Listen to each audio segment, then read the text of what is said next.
Hi everybody, I'm Mark, the Family Woodworker. This week I design, build, and donate a much-needed computer desk to support our local YWCA and all the great work they do for young women and families in our area. While I'm still making furniture and other useful things for family and friends, I've started a new collaboration with our local YWCA in order to support their mission. I'll be providing furniture and other helpful woodshop stuff to their regional center and women and young families in need. One of the items requested by their regional director was a computer desk for their in-house digital literacy lab. I thought that was a great idea. I plan to make the desk 25 inches deep and 55 inches long, plenty of room for a computer, monitor, and other electronics. The legs will be heavy duty and at a standard height for a desk. I'll also build in a power source for computer and monitor plugins as well as USB charging ports. Sometimes home center lumber prices are just stupid ridiculous. If you look around your local community, you'll most likely find a smaller hardwood supplier that produces their own rough-milled, kiln-dried lumber ready for local builders and, woodshop guys like me. For the cost of buying 2 of these oak 2x6s from Lonard's Depot, I was able to get all of this white ash lumber, 5 super wide rough sawn planks, for less money. Lonard's Depot. We probably have it, but it's going to cost you. Because it's all rough sawn right from the mill, I'll need to cut the boards into project-size pieces, avoiding damaged or split sections, and then getting the pieces ready for surface planing. It took a few passes for each board on my benchtop planer to get to a flat and smooth surface, but this extra work is what you need to do to avoid that home center lumber pricing. This process generates tons of shavings, however. After the first 4 boards, I managed to fill half a garbage can. Once the boards were smooth and flat, I needed to create flat 90-degree edges for all of those boards. While I still don't have a commercial jointer, setting up my table saw at 90 degrees and then using a trim saw blade gets me a very clean edge ready for gluing. I was lucky to find some pretty wide white ash lumber, so the desktop might actually need only 2 to 3 boards to complete that entire 25-inch width. But I really like the look of the tight linear wood grains seen on the edges of these white ash boards. To highlight that, I decided to cut the planks down into 1.25 inch thick strips and make a butcher block top. It's going to be more work, but the finished top is going to look awesome. Even though the wood was kiln dried down to an 8% moisture content rating and the boards were flat, there's always going to be a few unexpected surprises. And even when you do your best to pick out good lumber and it's perfectly flat and perfectly straight, when you go to cut it, you're going to get a few bananas.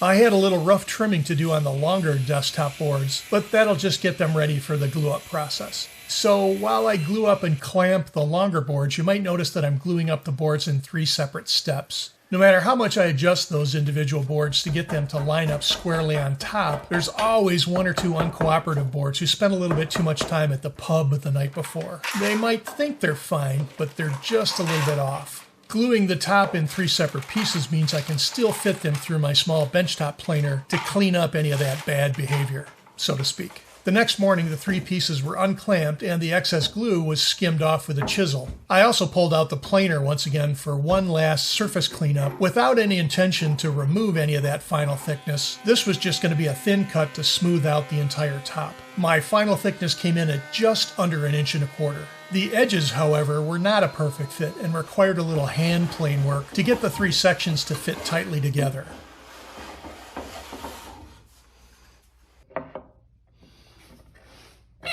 That's the squeaky sound of squareness right there.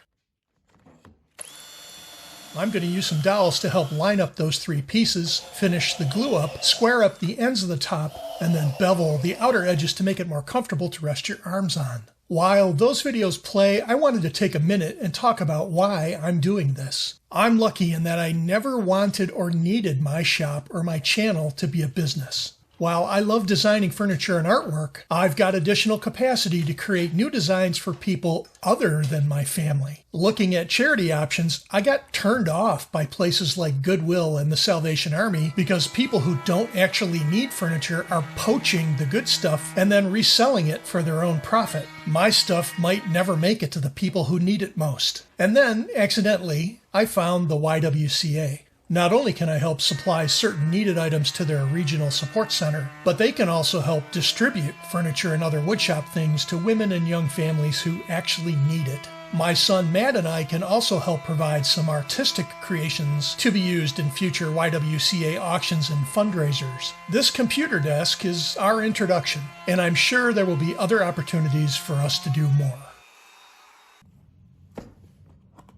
Designing and delivering a plain, flat-top desk just isn't my style, so I thought a computer desk in a digital literacy lab ought to have a power supply. This one will fit nicely in the upper left corner of the desk and support a 120-volt computer, a monitor, and both USB-A and USB-C charging ports. The hardness of the white ash proved a little challenging to cut with a jigsaw, but the rectangular hole turned out to be a perfect fit. I also wanted to add some sort of a signature design to the desktop representing the YWCA. For that, I turned to my little laser engraver and configured the logo to a black and white file for printing. I chose the dithering option for the design, which took about 20 minutes to burn in. With all the expected smoke, I ran the program outdoors, and the finished logo came out pretty cool. I didn't record a lot of the sanding steps on the desktop, mostly because it was already pretty smooth from the planer, but I finished it down to 220 grit with a light hand sanding between polyurethane coats. 3 coats were added to the top in total. While the top dries, it was time to fabricate the legs. There were a couple of knots that I needed to fill in with some black tinted sawdust and CA glue, and that will sand down flat in advance of additional cuts on those legs. 5-inch cuts were made on the table saw, and the lengths were trimmed down to 28 inches for the vertical leg parts, while the inner stretchers were final cut at 19 inches.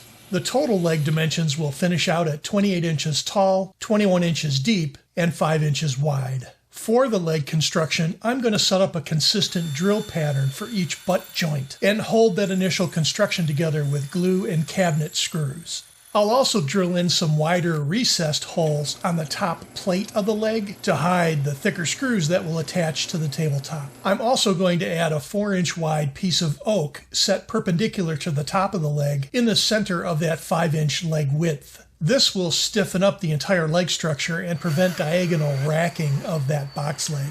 Once the glue up of the legs had dried, the screws were removed so that hardwood dowels could then be glued into place for more permanent support. Grabbing some 2-inch oak dowels, I drilled out the small pilot holes on the main part of the leg structures to accept these 3/8-inch oak dowels. The 4-inch wide perpendicular support was drilled to accept a slightly thinner 5/16-inch oak dowel, and those were glued and then hammered into place. The larger 3/8-inch dowels were hammered into the top of the leg, and all of the dowels were trimmed off with a flush cut saw. In the end, there won't be any screws holding this box leg together. There's just no avoiding it, my least favorite part of any project, more sanding. The legs were already pretty smooth from surface planing, so it wasn't too bad, other than I needed to get those dowels sanded flush with the wood surface. I've also always liked the color combination of a natural lighter wood tabletop with a dark or black leg. Black steel legs would have looked pretty great with this desktop, but I also think that this true black stain from Minwax looks pretty great too on this white ash. It only took 1 coat to achieve that deep, dark color, and from a distance, you might think that these are massive, beefy steel legs. They are actually quite beefy and sturdy, and they're made from the same wood used to make baseball bats out of. The stain needed to sit undisturbed for 24 hours to dry. With a couple of final finishing steps, the legs were sprayed with a semi-gloss lacquer, which dries quickly between coats. And of course, the shop logo was burned into the bottom of the desktop. The legs were then test-fitted and attached to the bottom of the desk, and it was finally time to see what the final product looked like. I really like how the lighter wood top plays against the dark legs, and the size is perfect for a computer desk, complete with a handy power supply on the back of the desk. Of course, it's a computer desk, so you'll always find a little unwanted spam hanging around, but the completed desk was set for delivery to the YWCA on the following day.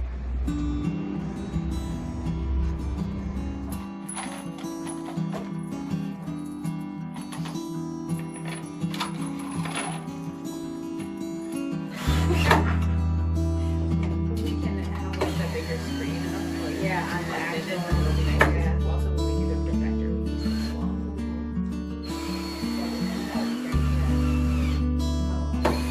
Oh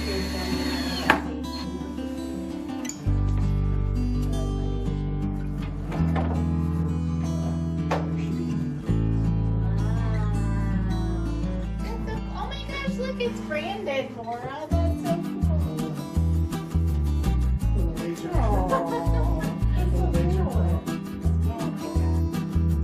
Awesome. Thank you so much. You're welcome.